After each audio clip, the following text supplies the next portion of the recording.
بسم اللہ الرحمن الرحیم۔ السلام علیکم ورحمۃ اللہ وبرکاتہ۔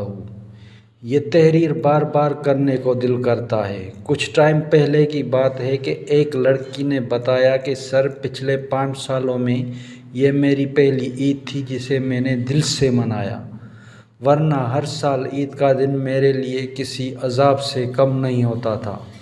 نہ میرا صبح اٹھنے کو دل کرتا تھا، نہ تیار ہونے کو، نہ کہیں جانے کو، اور نہ کسی سے ملنے کو۔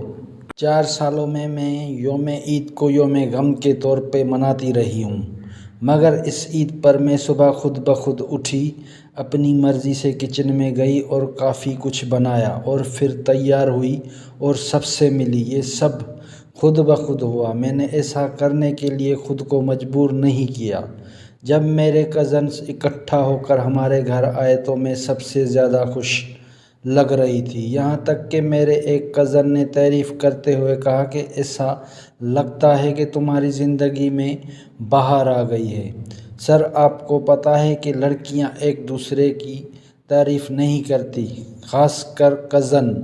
یہ سب آپ کی وجہ سے ممکن ہوا ہے۔ میں کبھی سوچ بھی نہیں سکتی تھی کہ کبھی زندگی میں آگے بڑھ سکوں گی۔ مجھے ایسا لگتا تھا کہ میری زندگی ٹھہر گئی ہے اور ساری عمر یہی ٹھہری رہے گی جب تک وہ لڑکا لوٹ کر نہیں آئے گا، مگر آپ نے میری سوچ ہی بدل دی۔ مجھے اچھی طرح یاد ہے جب میں نے آپ سے پہلی بار بات کی تھی تو میں آپ سے یہ بات کرتے ہوئے رونے لگ گئی تھی کہ سر، آپ مجھ سے میری امید کیسے چھین سکتے ہو؟ میرے پاس سوائے امید کے کچھ بھی نہیں ہے۔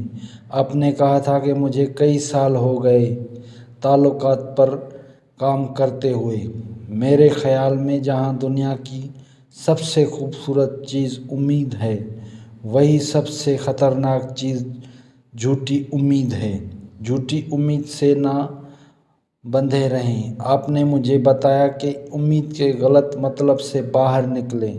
مثال کے طور پر اگر کوئی شخص مر جائے تو سارے لوگ اسے دفنانے کی بجائے اس امید پر رہیں کہ شاید یہ ایک دن زندہ ہو جائے تو وہ وہیں بیٹھے رہیں گے، کبھی آگے نہیں بڑھ سکیں گے۔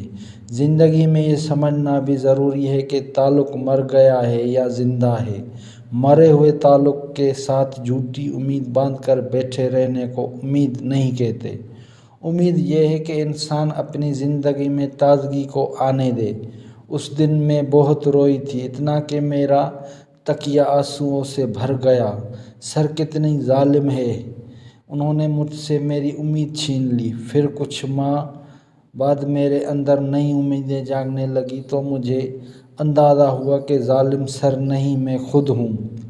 جھوٹی امید سے بندھی رہ کر میں خود پر ظلم کر رہی تھی۔ پھر میں نے آپ سے دوبارہ رابطہ کیا تو آپ نے دوبارہ میری نئی امیدوں کو پانی دیا اور پھر آپ انہیں پانی دیتے رہے، یہاں تک کہ میں خزاں کی ماری لڑکی پھر سے ہری بھری ہو گئی۔ میرے اندر خوشیاں اگنے لگیں۔ جیسا کہ میں آپ کو بتایا تھا کہ اس لڑکے کے جانے کے بعد یہ میری پہلی عید تھی جس میں اندر سے خوش تھی۔ میں نے اس خوشیوں سے بھری لڑکی کی ساری باتیں توجہ سے سن کر کہا کہ میری تعریف کرنے کا شکریہ، مگر میں کچھ نہیں ہوں، اس لیے میں اپنی ذات کو پروموٹ نہیں کرنا چاہتا۔ جس نے آپ میں رنگ بھرے ہیں اسی جذبے انسانیت اور خدمت انسانیت کہتے ہیں جو اندر سے مرے ہوئے انسان کو زندہ کر دیتے ہیں۔ آپ تو پھر جھوٹی امید سے بندھی ہوئی تھی۔ تو دوستوں، کیسی لگی آج آپ کو میری یہ کہانی؟ امید کرتا ہوں آپ کو بہت پسند آئی ہوگی۔ ملتے ہیں نیکسٹ ویڈیو میں، تب تک کے لیے دیجیے اجازت۔